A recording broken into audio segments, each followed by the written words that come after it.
Welcome to Grow Fast, Grow Smart, the PI Playbook by Accelerator, the podcast exclusively designed to help personal injury law firms reach their full potential and serve their clients better. Let's jump in.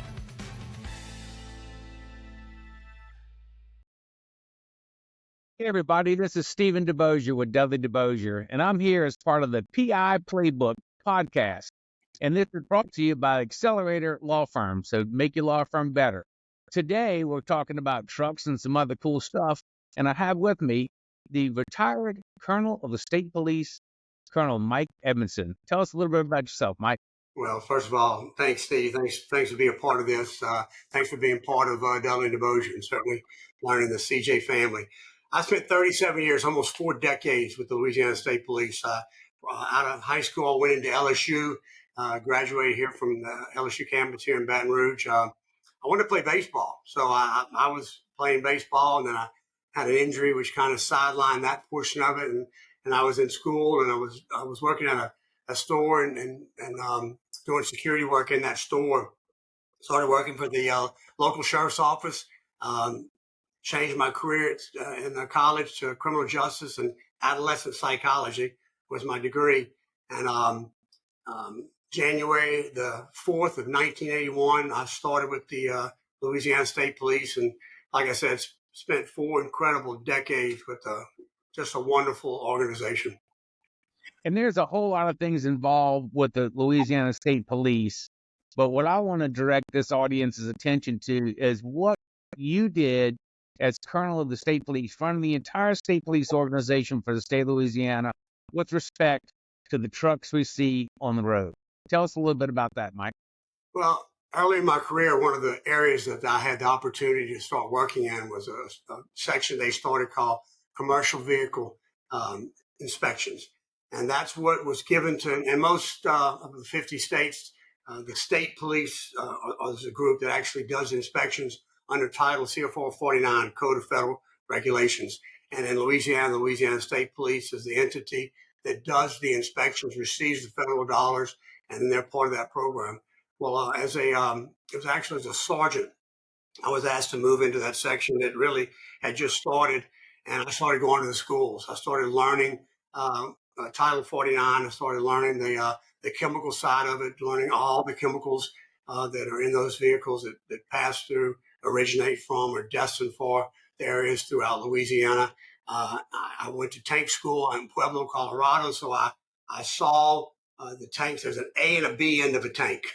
I learned what chemicals are in there, how they're packaged, how they're safely moved, and really started working with surrounding states more than anything. But getting out on the road and start doing inspections, meeting those truck drivers, meeting those truck owners, seeing exactly what a driver goes to before they start their drive, during the drive, and of course after it, what goes in their logbook. So that was an area that I became. I started as a sergeant and actually left as a lieutenant in that section. So I spent several years learning that whole side of commercial vehicles in Louisiana, and spending quite a bit of time with those companies throughout the state, meeting the owners, talking about the problems they have and the things that they do. And then that through my career. And then as superintendent, I had the opportunity to actually make policy within state police, working through the governor's office, working through the legislature, working through the companies, and really listening to them. I always found that, we either listen to respond or we listen to learn. Well, I really tried in my career to listen to learn, to find out exactly some of the things that we can make a difference in Louisiana and make the road safer. So that's how I got into commercial vehicles. It's also my understanding, Mike, and you don't mind if I call you Mike, do you? Absolutely. It's I-20 is one of the few places that you can actually haul radioactive material, right? Right through northern Louisiana, through Shreveport, Monroe, and whatnot, correct? They do. And understand that we have a nuclear power plant in St. Francisville, right here outside of Baton Rouge, that's loaded different times a year where that stuff is moved in. But believe me, when it's moved in, it's escorted. It's highly packaged. It's extremely safe.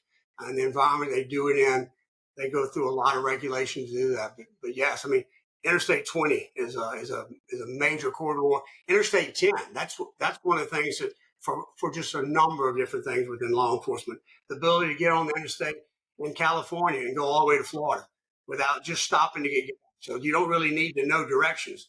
You just get in and go. And when you look at Houston and New Orleans, that's called the chemical corridor. Over 50% of all the hazardous material in the country, they pass through, they originate from, or they're destined through that chemical corridor that runs from of all the plants along the Mississippi River, along the interstate, from Houston, Beaumont, Lake Charles, and into Baton Rouge and down into New Orleans. Plus our major shipping ports. I mean, the Loop, New Orleans, Baton Rouge, Lake Charles, Houston. They're listed in the top 10 ports in the United States. We've got them down here. So that's awesome. Let's talk about it. So you're there at the state police. You know that all these vehicles are coming through here. Before we get into really one of the things we look at, what's your connection to Dudley DeBosier, which is Steve DeBosier, I'm a partner of, Accelerator Law Firm, which I'm a partner of. Tell us the connection with that so the audience understands where you're coming from. Absolutely. I left state police 8 years ago in the spring of 2017. So I was trying to figure out what I want to do. I started working with a company out of Houston and doing some different things, but I've always had a close relationship with you and your two partners. I know just about every major law firm in Louisiana. I know them, a lot of them personally, and I actually talked to a couple here in the Baton Rouge and New Orleans area to kind of do some work or help them, but it just wasn't anything that really fit what I wanted to do. And Chad Dudley was talking to me and said, "Hey, I really would like for you to think about something." And Steve, you and I had a chance to talk about it. James Belche had a chance to talk about it. Where can I make a difference for y'all? And what Chad said, what about getting out into the community and really doing some community development? Reconnect us with law enforcement, reconnect us with the first responders that y'all deal with all the time, and kind of reconnect that side of it. And it kind of started there, and we started doing those types of things 5 months ago. And then we had the opportunity to say, what about the attorney started asking me different questions and putting me in front of different people and things. And what about doing some training? What about some of the things that we look at as an agency? And it went right into trucks. Hey, wouldn't it be great for us to get someone over here to teach us about Title 49, but also get a truck in here and get somebody, one of the partners, you, Steve, get underneath that truck and really understand how safely things are moved on trucks from that perspective, and also talk to a driver who's driven for, I believe he said he's driven for almost 40 years. So that's what's evolved in my time here at State with Dudley DeBosier. I've enjoyed it, and I'm having fun. Well, thanks. I appreciate it because it's been a great relationship. And so let's get into that a little bit. You know, one of the things is lawyers that are watching this, they need to understand it's not just did a truck drive around the back of somebody, did a truck do, something dangerous, make a wrong turn or something like that. You got to really understand things like the brakes on the vehicle. You got to understand the equipment that's on the vehicle. And so that's what you brought to us, right? We brought a truck right here in our parking lot. I wore a white shirt to do it specifically so you could pick up on the grease that I've got from the truck on my shirt. So Let's talk about that. What do we do? Let's talk about that plan. What I like about Doug DeBosier and why I did this particular one, because it had not been done before in Louisiana. I don't know that it's been done in this country at the level that we did it. I believe Dudley DeBosier wants to be a part of the community. Some agencies out there, they're kind of apart from it. They're kind of a standoffish back portion of it. Y'all don't mind getting dirty. You don't mind getting on the street, having those conversations. So I thought it was a perfect opportunity to bring an expert in and let you see exactly what takes place in a level 1 inspection. We had the former trooper come in. He spent an hour going over just kind of the basics of the law and those types of things. And then you got in there, you started looking at the truck. What I want to tell you, what was important to me as superintendent, and what I wanted to bring to the matter is that what makes a truck unsafe? I want you to see that. I want you to have that conversation with you, because there's something called out of service criteria. And if you don't know that as an attorney, you need to learn that. You need to understand. I've always found out if you really want to learn something about an individual, find out how they were trained to do the job they're doing. Listen to them. Take the approach of hearing their words, communicating with them. I always found that even the people that don't want to talk, they will talk if you find a comfort zone for them and allow them to have that conversation with you. So communicating, you found out that time you and the truck driver, y'all just had a general conversation. Tell me about a traffic stop. So that retired trooper took you through that traffic stop with that driver. You got to find out when we approach the truck, what are we looking for? We're looking at that log book. We're looking to see how many hours they've driven in a given day, stops they've made. We're trying to look to see, did they make a pre-trip inspection? Because that's a form that they fill out. There's also a post one that they look at after the fact. So you can look back on their log book and you can find out previous days. So that if you see a bald tire or you see something wrong with the truck, you can go back to see if they noted it. Maybe they noted it. Maybe they said, you know what, hey, that tire's been bald for 3 weeks. Here's when I noted it.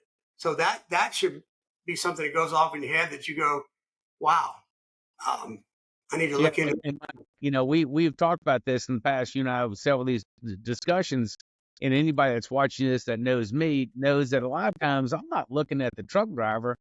I'm looking right at the company that put this truck on the road. I want to know, and as the audience should know, is this a dangerous company or is this a dangerous driver or is it a safe company and is it a safe driver? And so when you're doing the inspection, I learned so much from getting on one of those crawlers, right? Climbing underneath the truck, looking at how these brakes work.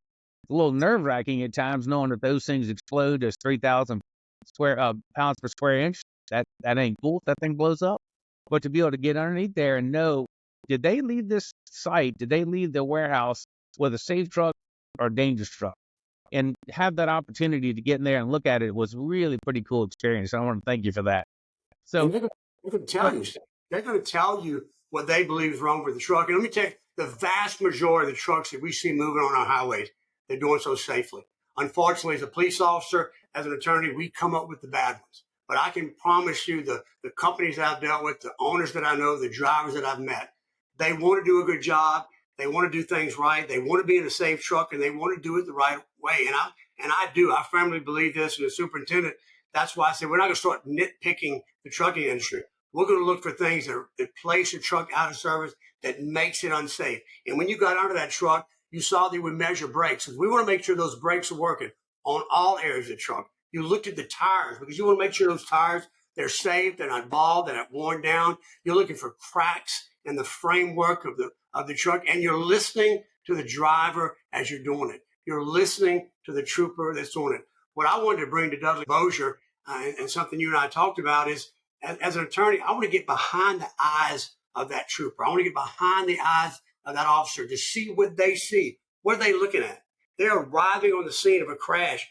What details are they looking at? What are they thinking about that they want to talk to that driver about? They see something on the side of the road. Hey, that might have been a distraction. Hey, I saw the sign. You could barely read it back there in the back. I noticed different things as I'm approaching that inspection site, that crash site, whatever form of a vehicle it is. And you're approaching and you're looking for things out of the ordinary. We had a program in state police called Looking Beyond the License Plate. It's not just about stopping that truck, running the license plate. It's looking beyond that. What factors in my mind as an attorney should I sit there and go, wow? And the other thing that I really want to point out is educating these attorneys, educating DeBosier, because I want you, when you ask a question, I want you to have an idea what that answer is. Because if you ask a question, you have no idea what the answer is. They can tell you anything. But if you know that they have to do these things before they get behind the wheel of that truck, then you know which direction you're going. If you know these things have to be correct as far as the out of service things, then you know what, wait a minute, that doesn't look right. Can I ask you something further? That's why it's so important when you take a case is that you get out there to the scene and take a look at it. Get out there and look to where that as quickly as you can, because there's going to be lines on the road. If it's a crash, there's going to be yaw marks. There's going to be things that are measured that you can sit there and say, wow, this is the point of impact. Interesting that it's the point of impact is off the roadway. So something caused that person to go off the roadway. All those things that you're looking behind the eyes of that inspecting officer, that police officer, that first responder, that driver. Same thing with the owner.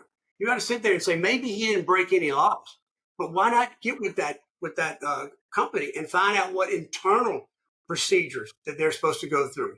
Talking to those individuals and companies, talking to those owners, talking to that driver, they're going to give it up on themselves. Hey, look, I've known these things are going on. I know that we're trying to save money on fuel. I know we're trying to save money on time. So my logbook may not be completely accurate. You know, they're electronic now, so they can pretty much follow those things.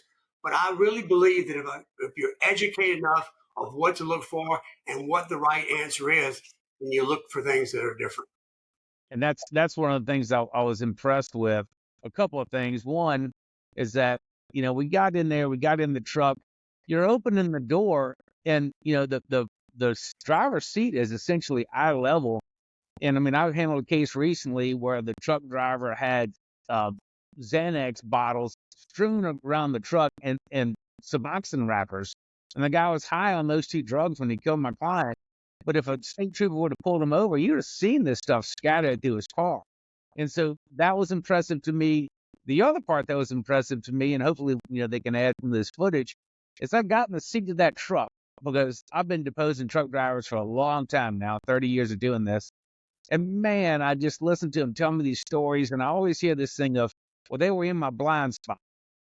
Well, I got in there, and the driver of that truck walked around that truck, and there was a blind spot. And I asked a simple question: why don't you just put a mirror there so there's not a blind spot? And we'll talk about later what they told me about it. But at the end of the day, you got to know that. You have to know, is there a blind spot? And if there is, why is there a blind spot? What could you have done to avoid that? So to be able to get there, to get under there, to know exactly what the state trooper's doing, gave me a newfound, greatness and appreciation of those state troopers, because my goodness, man, in Louisiana in August, it's hot as the dickens, and you got to get underneath that truck, wearing that vest, wearing all that equipment those troopers have, and it's hot as hell. But they're out there trying to make a difference and trying to make it safer. And that whole zone, you're right, that whole no zone area, it's a federal program that we did a highly marketing program also with it, because we want the vehicles when they're driving up alongside the 18-wheelers, understand when you're in the middle of the portion of that truck, that driver can't see you. If you're looking in their rear, you look at that side mirror, look at it. If you can see him, he can see you. But when you don't, he don't. If he's changing lanes or if he's merging over, traffic is stopping in front of you, all those things are important, Steve. And the federal government allows twice a year, the states and the owners can get together through the Commercial Vehicle Safety Alliance, another program that attorneys look at, research, and understand what that does. But that gives you ability to come together and find out what laws aren't working, what regulations need to be changed. Are we listening to the drivers? Are we listening to the owners? This gives an opportunity for industry and the police to get together and say, this is what we're going to change, and they can actually change those. They can do a rule change and make those things happen. And that's why it's important for all of us to know, all the lawyers that are involved in these cases, to know these things, because we want to affect safe change. We want this to be safe. Most of the trucking companies want to be safe. They don't want to visit with me. They don't want me to take their deposition and ask them how they screwed this thing up and how they had a dangerous driver or a dangerous truck. They don't want to be involved in that at all. It's bad business for them. But some of them just do it because they just don't care. And, you touched on this earlier, Mike, and it's an important thing. There's a lot of lawyers out there that are screaming all these dangerous trucks. Well, the truth is there's a lot of safe ones. The problem that I have personally is that I only get to deal with the ones that are dangerous. Mike, you're helping me, and you're involved now from the other side. When you were a state trooper and you're involved in it, you see a lot of safe stuff going on, right? But when you're here at a law firm, we're getting a call after somebody's been killed or hurt really bad, and we're getting there, and that's when we find all these violations. That's when we find these logbooks where the person's driving beyond the 11 hours. But the other part about it is, Mike, and you know this, when you're driving down the interstate, you can't look and know what that person's logbook says. You don't know they've been on the road for 12 straight hours. You don't know that there's drug. And we're about out of time, Mike, but I want to tell the viewers this. Mike's done a great job. He introduced me to Jack Van Steenburg.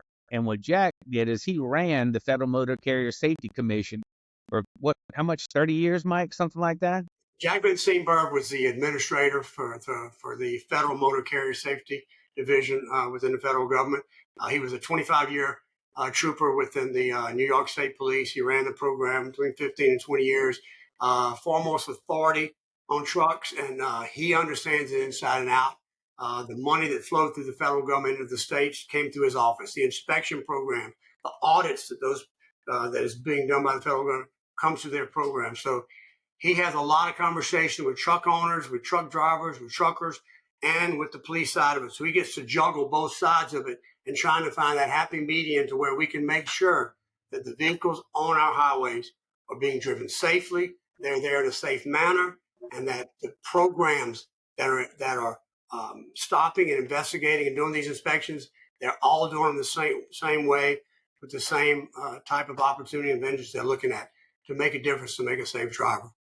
Well, the beauty of it is because of the introduction that you've given me with Jack, he's agreed to come to our accelerator conference of Double Your Average Fee. That's going to occur in September 26th in Nashville, Tennessee. And him and I and you, Mike, we're going to get on stage and we're going to talk about one subject that's dear to me, which is, what do lawyers miss in these trucking cases? What is it that the trucking company doesn't want them to know and where to find it? And that's what Jack's going to talk about. And it's going to be a fantastic event. We're also going to do a podcast with him while we're there. And it's going to be a great opportunity for Jack to talk about his experience, Mike to talk about his experience, so we can all know what we're looking for and not let these dangerous trucking companies hide important information from us. So, Mike. I've seen many depositions, Eve, if I can just say this real quick. And sitting there as a police officer, as a superintendent, or watching or looking at different ones, and it's sitting there and you're going, oh my God, they didn't educate themselves. An attorney asks a question, you give them a leading answer, and they don't know what to do with it because they don't know what's taking place. Education, I don't care how old you are, you can learn. And as an attorney, why go into deposition if you don't know what to ask? And if you don't have an idea of what the answer should be? Not what it is, but what it should be and where it should take you. So that communication is huge, and that's what I want to bring. And we have a great opportunity. Jack is a phenomenal individual, and I don't believe there's anyone more knowledgeable than he and his staff in D.C. and across this country. And it's going to be an exciting for him to listen to and see what he has to say. I'm very excited about it. Him and I have had several calls about it. It's going to be very entertaining and a lot of valuable information for the listeners out there. So September 26th, Nashville, Tennessee, accelerate your average fee, which all we're trying to do is make lawyers better so that we can prosecute these cases and we can make our streets safe. So come visit us and Accelerator, September 26th, Nashville, Tennessee. Forward to see Mike and I there. We'll have a good time. Thank you, Steve. Absolutely. That's a wrap on another eye-opening look into the personal injury world. Thanks for listening to Grow Fast, Grow Smart, the PI Playbook by Accelerator.